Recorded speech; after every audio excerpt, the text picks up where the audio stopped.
ಎಲ್ರಿಗೂ ನಮಸ್ಕಾರ. Welcome back to my YouTube channel. ಇವತ್ತು ನಾನು ನಿಮಗೆ ಒಂದು ಮಸಾಲ ಟೀ ಮಾಡೋದು ಹೇಗೆ ಅಂತ ಹೇಳಿ ನಾನು ತಿಳಿಸ್ಕೊಡ್ತಾ ಇದ್ದೀನಿ. ನಾನಿಲ್ಲಿ ಮೊದಲಿಗೆ ಮಸಾಲೆ ರೆಡಿ ಮಾಡ್ಕೊಳ್ತಾ ಇದ್ದೀನಿ. ಒಂದು ಲವಂಗ ಮತ್ತು ಒಂದು ಏಲಕ್ಕಿ ಮತ್ತು ಸ್ವಲ್ಪ ಶುಂಠಿ,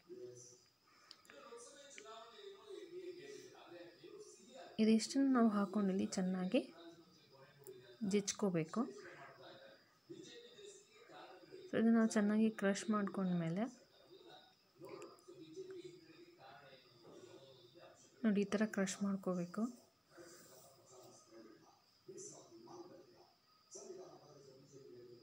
ಸೊ ನಾನಿಲ್ಲಿ ಇಬ್ಬರಿಗೆ ಟೀ ಮಾಡ್ತಾಯಿದ್ದೀನಿ, ಅಂದರೆ 2 ಕಪ್ ಟೀ ಮಾಡ್ತಾಯಿದ್ದೀನಿ. ಅದಕ್ಕೋಸ್ಕರ ನಾನಿಲ್ಲಿ 1 ಕಪ್ ನೀರು ಹಾಕ್ಕೊಂಡಿದ್ದೀನಿ ಮತ್ತು 1 ಸ್ಪೂನ್ ಟೀ ಪೌಡರ್. ನೀವು ಯಾವುದೇ ಟೀ ಪೌಡರ್ನ ಯೂಸ್ ಮಾಡ್ಬೋದು. ಮತ್ತು ನಾವಿಲ್ಲಿ ಕ್ರಷ್ ಮಾಡ್ಕೊಂಡಿರೋವಂಥ ಮಸಾಲ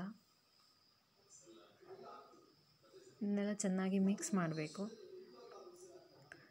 ಮಿಕ್ಸ್ ಮಾಡ್ಕೊಂಡ ನಂತರ ಅದನ್ನು ಕುದಿಯೋದಕ್ಕೆ ಬಿಡಬೇಕು.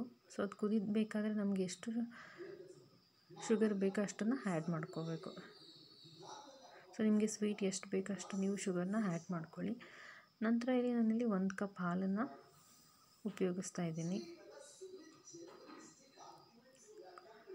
ಸೊ ಇದೆರಡು ಮಿಕ್ಸ್ ಆಗಿ ಚೆನ್ನಾಗಿ ಕುದಿ ಬರಬೇಕು.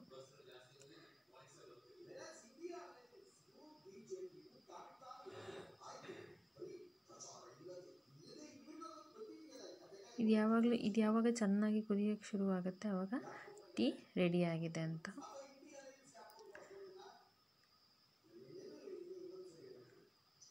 ಸೊ ಹೀಗೆ ಅದನ್ನು ಚೆನ್ನಾಗಿ ಕುದಿಸ್ಬೇಕು. ಸೊ ಕುದಿಸಿದ ನಂತರ ಅದನ್ನು ಆಫ್ ಮಾಡಿ ನಾವಿಲ್ಲಿ